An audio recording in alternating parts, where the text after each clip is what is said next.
All right, welcome back. So today we'll be talking about inductors, mainly inductors and inductance, and then the application of inductor in the circuits. But before that, we'll take a look at the little bit on the electrical safety first. Okay, so typically, the main concern of the electrical safety would be the electric short, and then another one was the electric hazardous that if you overheat certain part of circuit, it might catch fire. So today we'll be focusing on just the electrical safety on the electrical short part. Okay, so many of the household appliances have actually the ground line. So what it does is actually it has a line that is connected directly to the ground from the case of the appliance.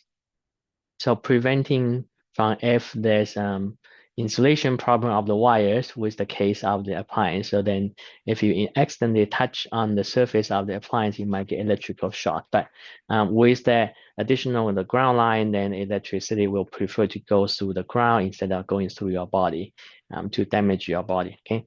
So this is what it looked more like when you have the plugs for the appliance. It has now 3 leads. So one of them will go to the ground in that case. Okay, so that's what it will look like. Other safety precautions, including the circuit breaker. So that's to break the circuit in case if certain part is overheated and that has a lot of current going through that part. Okay, so that's on that. But for the electrical short that if you accidentally touch on the appliance cases in case that there's insulation issue with the wires, so the appliance will be having high voltage in that case, and then if you touch it accidentally, the current will go through your body to the ground if the ground is broken or if you don't have a ground. Okay, if you have a proper grounding here, then the electricity will go through to the ground in not going through your body because your body has a relatively larger resistance than the wire to the ground. Okay, so that's the one layer of the extra safety added to the appliance in that case. All right. So we'll now look at the inductors, mainly the inductance of inductors today.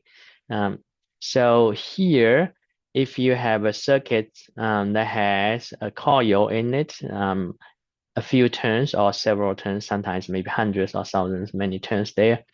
So if you have the switch open, then you'll see that the current is starting to go through this coil. Now, last time we talked about if there's current in the coil, so then you'll have induced EMF there. So the coil actually will have an induced EMF in this case.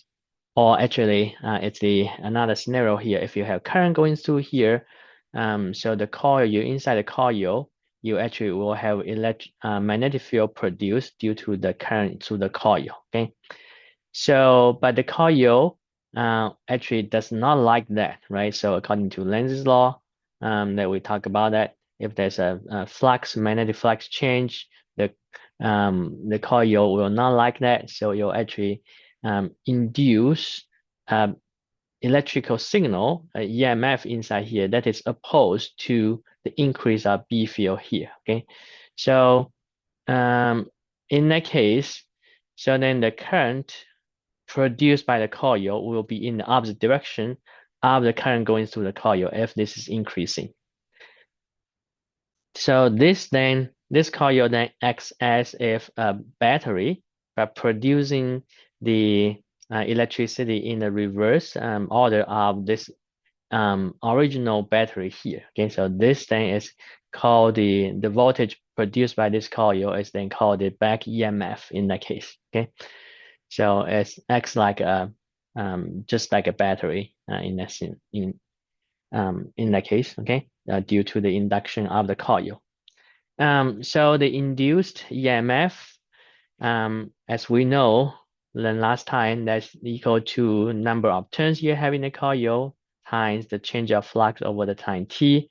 Now that's in this case, when you have this coil in the circuit, then the change of flux is due to you have to actually change of the current inside the coil over time t, okay? So that is proportional to the change of current over time t, with a constant. We call it as the inductance of the coil, and the coil in this case is called an inductor. Okay, so this L. Okay, so it's the inductance. It has the units of Henry, or H for abbreviation. The SI unit for that will be equivalent to voltage times seconds over amps. So it's like this guy is in voltage, this is in amps, this is in seconds. So we kind of work out the units in the relationship, okay? If we just took a look at these parts of the equation here on the formula over here, then you can see delta T and delta T will cancel. L then is going to be equal to M times delta phi over delta T, okay? So the change in the current will will cause the change in flux, and then that's proportional to the number of turns that gives you the inductance of the coil or the inductor, okay? So the coil has many turns, so that's also called a solenoid. If you have the solenoid in the circuits, then the B field produced by that solenoid is mu naught times N, and this is the density of turns. So it's the total number of turns divided by the length of the coil. So this is L here, times the current going through it. Okay, so this is the B field. Now the flux, if you think about if the circuit goes from zero current to a final current of I, so then the flux, which then will be the flux change also, because initial flux will be zero, given initial current in the coil is zero.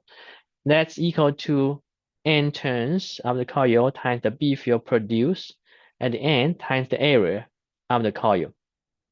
And B field is also equal to this guy over here up here. So then you can replace B field with mu naught small n times I. So in that case, now capital N should be small n times L. Okay, so capital N is small n times L. Or maybe I can write it there. Okay, so this guy is small n times L, and this is mu naught n times I. Okay, so then putting all those together, you should have mu naught m squared times I, and so I is here times L and then times A. So and then that will be in this case. Okay. So then the induced inductance for the solenoid. Okay, so it should be the flux change over the I, as we see from the previous case. Okay. Now in this case, we are not having a capital N number of turns because capital N is already included in the flux over here. Okay, so in the previous slide, that flux does not include the number of turns, so that's the flux of each turns of coil. Okay, so this is the total now already. So if you do this over I, so this is then the final over the final I, which is the same as the change of flux over change of I, because initial I is zero, initial flux is zero. Okay. So then you get rid of I, it gives you mu naught m squared times A times L. Okay, so this is the number of turns per unit length. It's the total, not n divided by the length. Okay, so again, when you have the solenoid or coil used in the circuit, it's called inductor. So from this point on, we'll just call the solenoid or the coil as the inductor. All right. So when you have a solenoid or inductor in a coil, we use this as the symbol of it. So the kind of like a spring in that case. Okay, so represent the coil. And this is a resistor, normally what we use. When you have the switch closed, now you have current build up in here, but the current it does not build up instantly. So it starts from 0 and then it goes up slowly to the final current of epsilon over R, okay, because this guy opposes the change in current, so then that will take time for the current to build up, okay. So at the end, okay, epsilon over here, or for this process to have the current reach the maximum during that process, the epsilon in this guy is minus L delta I time over delta T, okay. So that's the potential difference across this guy. For this resistor, it's just Ohm's law, so I times R, okay? So if we use Kirchhoff's loop rule, then going through the whole loop, we should have the potential across each element add up to be 0. So on this one, if you go from here to here, minus terminal to positive, then it's positive, and current direction and loop direction is the same. So this guy, so then that will be minus. On this one, this is then according to this equation, according to Faraday's law of induction. So it's minus L delta I over delta T, okay? Now, if we look at this equation over here, if we multiply everything by I, so then right-hand side should be still 0. This guy is epsilon naught times I. This guy becomes I squared times R. And this one is Li delta I over delta T, okay? And if we look at this equation over here and then think about dimension of each of those three terms on the left, so they should be having the same dimension, right? Because you are subtracting them. So this is voltage times I. So that means this term has a dimension of power, okay?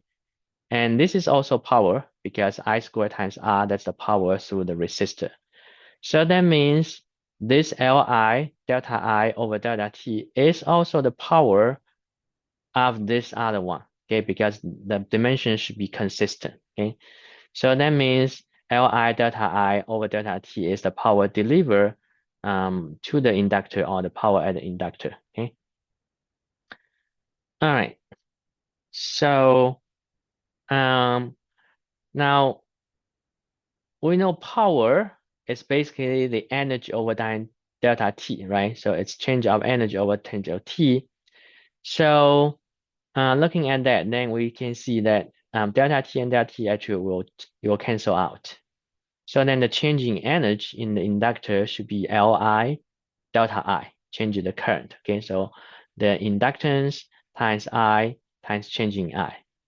So if you think about the current in the inductor goes from 0 to a final value of I, okay, so then the energy of the inductor, so going from 0 and then linearly with I, right? So this is kind of linear function starting from 0 to a final value.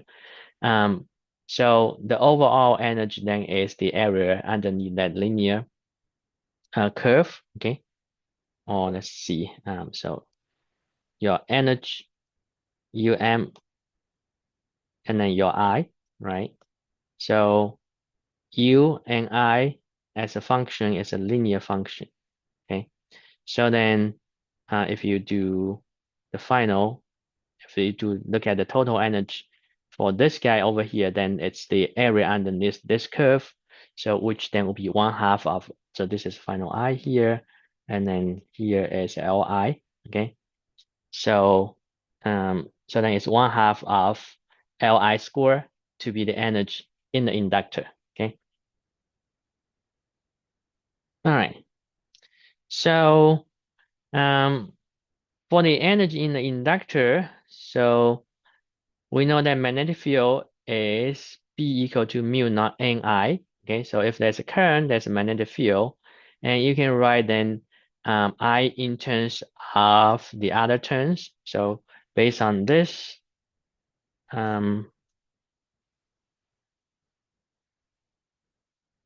based on this, your I is equal to B mu naught N. So this guy is I.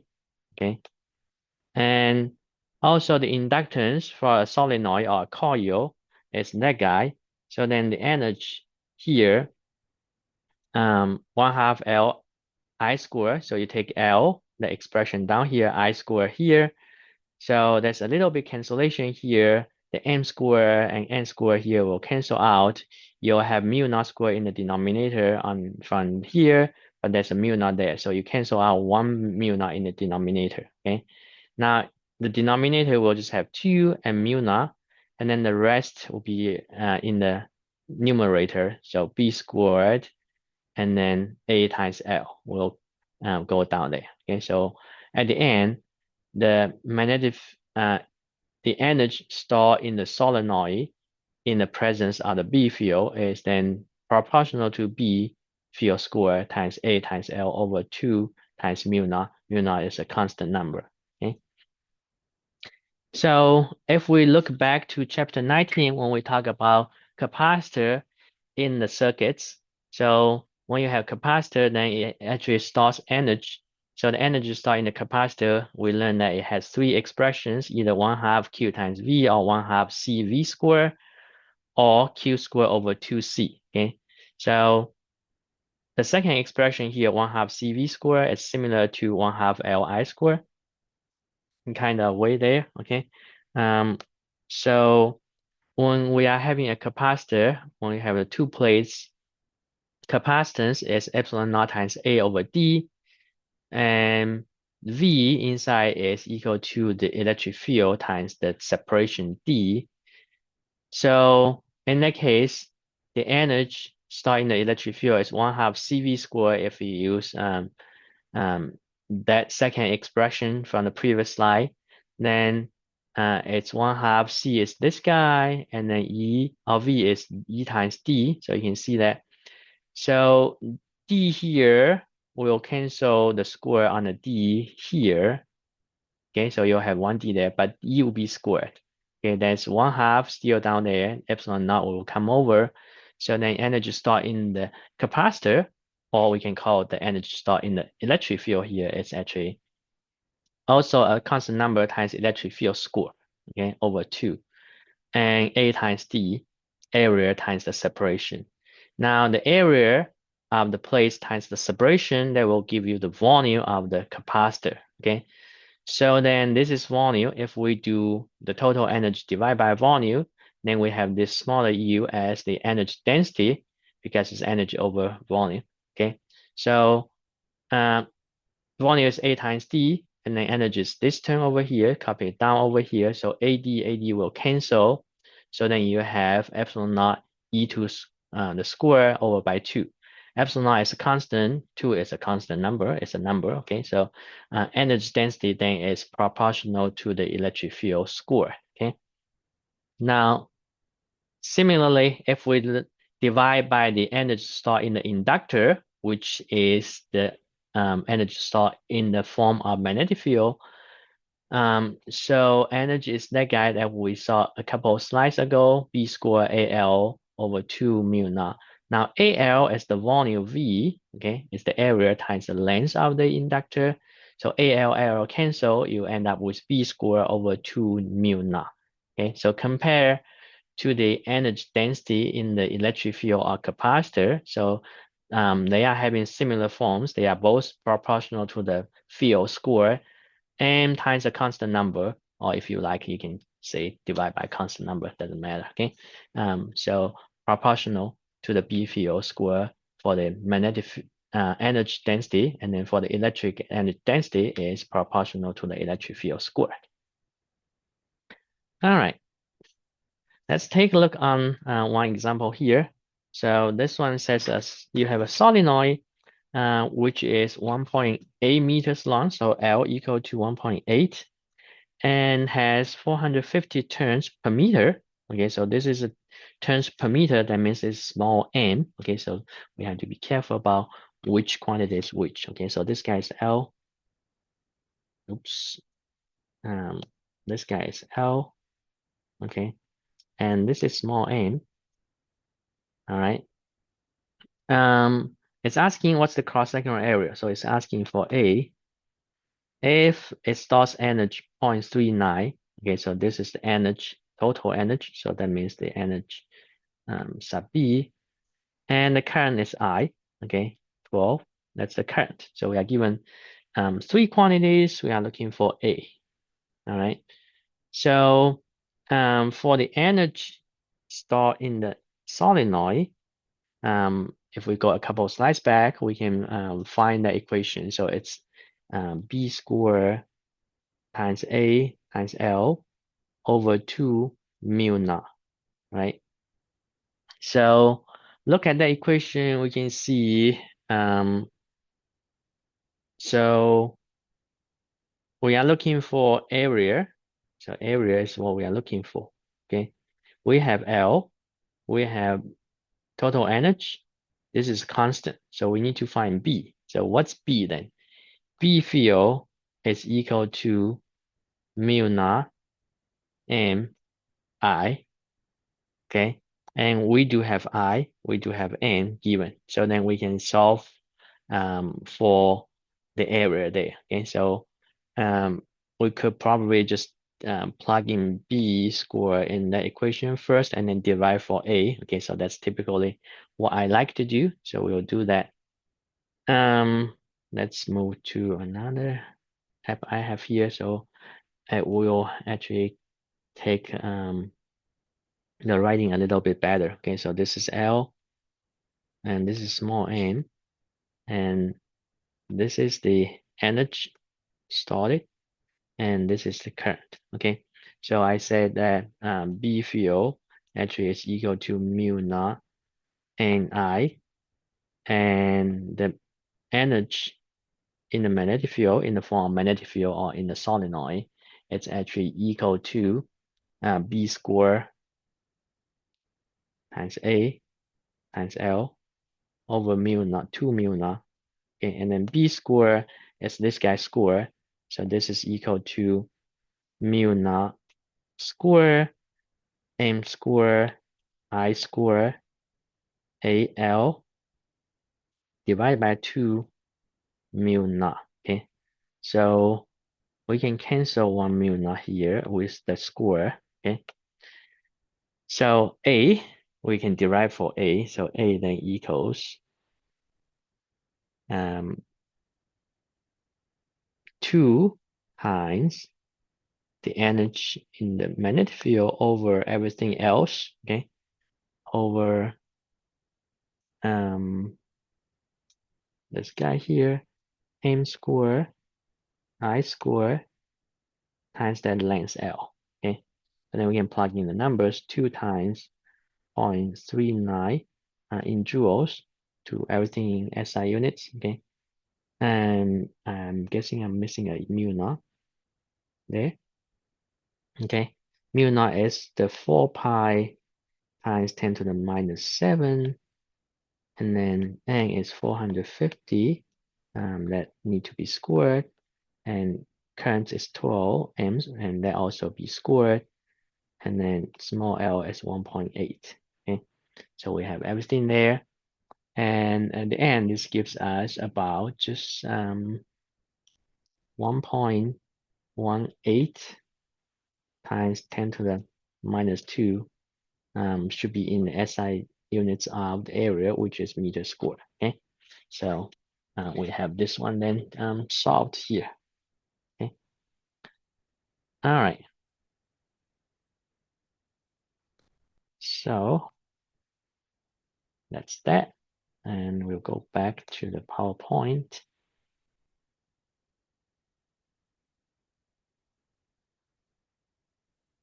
All right. Now moving on. So now let's take a look if we have this inductor actually placed in the circuit. Okay. So again, when the switch is closed, now the current start from 0 and then increase to a final value. Okay. And during that process, so you have current build up in the coil. So that means the magnetic field is building up over here. If we have magnetic field building up, that means we have energy build up in the coil, right? So this is kind of similar to the charging of the capacitor, right? So if you have electric field build up, then you have energy stored in the capacitor. So similarly in that way. Okay. All right. It also takes time to build it up, just like the charging of the capacitor. Okay. So in here, that's the case. So similar to the capacitors in the charging process, but in this case, we'll be just looking at the current build up. Okay. So that's a functional exponent like that. So it's epsilon over R times 1 minus e to the minus t over tau. Again, that's the time constant. In the RC circuit, time tau is equal to R times C. In here, time constant tau is equal to L over R. Okay, so this is the difference here. It's R times C. In RC circuit, in the RL circuit, it's L over R. Okay, so you want to make note on that difference. Okay. All right. So let's take a look on this one. This guy says, so we have a RL circuit, and the R is 130, the L is that, okay, milli. So make sure you know that. So it's asking you how much time does it take for the current in the circuit to reach half of its final value. Okay, so the current as a function of time t is this is the formula, 1 minus e to the minus t over tau, okay, where tau in this case is not R times C, it's L over R, okay. So you're looking for time t, and then it's asking you when it's half of the final value. Now the question is, what is half of final value? Okay, so the final, I final, that means your t equal to infinity. Okay, so long time afterward. So if t equal to infinity, this guy is minus infinity. Okay, so e to the minus infinity then is 0. Okay, so then it will be just equal to epsilon over r. That's the final. Okay, now it says half of that, so that means this guy is actually equal to half of the final value, epsilon over r, okay? Then equals to epsilon over r, 1 minus t, e to the minus t over tau, okay? T over tau. So epsilon over r will cancel, okay? Now here, 1 minus this equal to 1 half, so that means this guy is 1 half, okay? So we can then say, all right, then e to the minus t over tau is actually equal to 1 half. Okay. Um, and so now we can solve for this. We can do natural logarithm to both sides of the equation. Okay. So then that on the right hand side, get rid of the exponent. So it'll be minus t over tau equals to natural logarithm of 1 half. Okay. And natural logarithm of 1 half actually equals to minus natural logarithm of 2.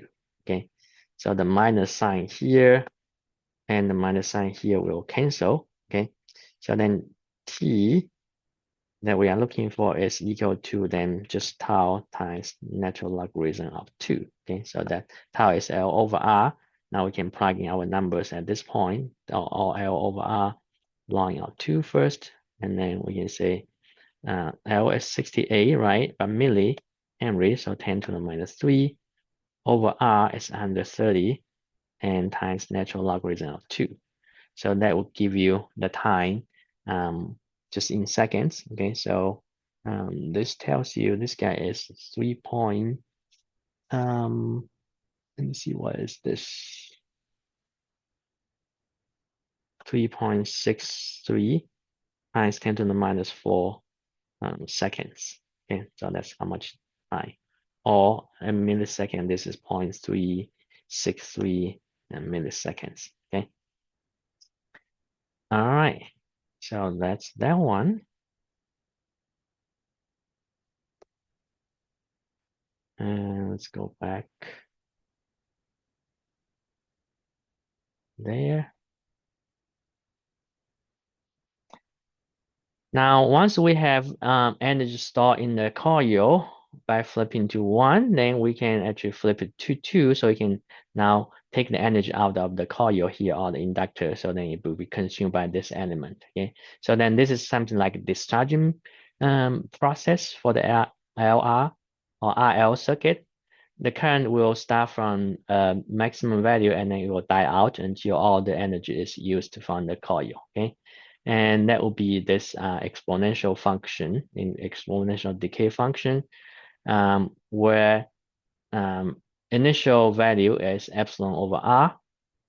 Okay, so that's the final value of the charging process, but the initial value of the discharging process, and then again tau is equal to L over R. Okay. All right. Now let's take a look on another example here. This one says, given the battery below, or the circuit showing below here, the inductor has negligible internal resistance, okay, and the switch S has been open for long enough. So that means if this is long enough, if there's any energy in this guy here, will be consumed. So there's nothing here. Okay, so initially there's nothing. It says find the current in the battery, in this battery, and then in the resistor, in this resistor particularly. Okay, and then also in the inductor in here immediately after you have the switch closed. Okay, so you can imagine after this is closed, so then there will be current flowing out going in this direction. There will be current going out going in this direction, right? So these two, the resistor, this guy and this guy, the inductor, they're in parallel, okay? Because they are connected to the same power source in that sense. All right. So then we can take a look here, switch over.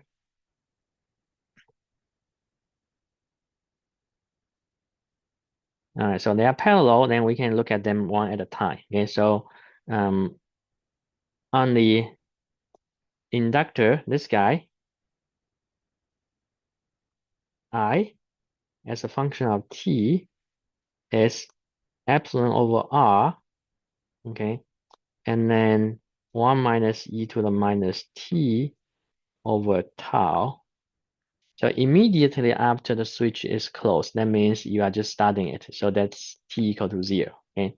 So if you have t equal to 0, so if this is 0, then e to the minus 0 is 1, okay? So then that 1 minus 1, so this is 1 minus 1, then it will be 0, okay? So then there will be no current. Just right after you close the switch, there will be no current going through this guy, okay? So going through this guy, no current, okay? So I on the, let's say on the inductor first, okay? On the 2.00H, that's the inductor, is equal to 0, okay? And but on this part over here, I actually is gonna to, it's a resistor, so I is gonna to be just equal to epsilon over R, which is that guy plus the internal resistor of the, or this small here, this is small r, okay, so this is big R, okay, so then it should be just the 10 volts divided by 100 plus 10, okay, in ohms there, so this gives you 0.91 amps, okay, so this is the I on the resistor ohms, the 100 ohms. Through the battery, then it's the two add up, okay? So 0 at that. So this is the 100 ohms. And that's also equal to the batteries. Okay, so the battery is also the 0.91 amps. Okay. Now let's look at the B when it says find the current in the battery. There's three things again. Long time after the switch is closed. Long time, that means t equal to infinity. Okay, So on the resistor again, if t equal to infinity, then we are looking for I infinity.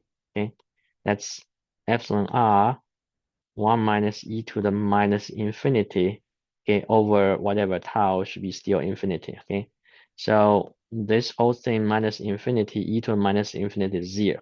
Okay, so then it will be just equal to epsilon over r on this side. Okay, so that's only this 10, so that will be just 10 volts over the 10 ohms resistor there. That is then equal to 1, okay, 1 amp, 1.0 amp. So I on the L, let me just write that, okay, is then 1.0 amps. Okay, now on the resistor, okay, is it going to be the same as previously? So you can think about this. But the answer is no, okay? Because once you have this open for long or closed for a long time, now there's no longer current changing. So current through this guy is now constant. But this guy has 0 resistance. Okay, so that means this is just a straight wire. So current will prefer to go through all here instead of if there's a resistor, it will bypass that. Okay, so it will all goes through there. So knowing that, then we realize that I on the 100 ohm is going to be 0. Okay, there's nothing going on that. But I on the battery then will be the 1.0 amp from the left hand side through that inductor. Okay, so that's on that. Now C is asking you, now if you open the switch again immediately afterward, and what's the current on the 3 elements again? And then D is asking you long time afterward. Okay, so if you have that switch open, then now there's current I here 1.0 amps, right? If you open that, the current is going to go through this guy. Okay, it will be consumed by this one. Okay, so then this is the discharging process. For the discharging process, I on the inductor is the I naught initial e to the minus t over tau. Okay, so initially t equal to 0, so then that I is gonna to be just equal to 0 exponent of minus 0 will be 1. Okay, so the initial I naught, which is 1.0 amps. Okay, and this is on the L, on the inductor. On the 100 ohms, that's going to be the same current going through the 100, all the 100 ohms resistor, right? Now, because the switch is open, there's no current going through the battery. So on the battery, it's going to be 0. On the battery, it's going to be 0. Okay. And D, long time afterward. Okay, so long time afterward, you can imagine that everything should go to 0 because the power in the or the energy stored in the inductor will be consumed. Okay, or if you look at this, when t equal to infinity, so this will be equal to 0. So current will be equal to 0. So everything will be equal to 0. Okay, so on the inductor, it's the same as on the resistor, and the same as on the battery. Okay, it'll be 0. Everything will go to 0. Okay, so that's on this one. Let's see if I can just zoom in a little bit so you can see the solution in the full on the full screen.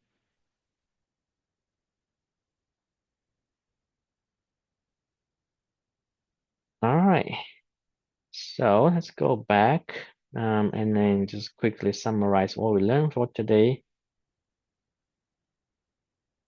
Oops, clicking on the wrong thing.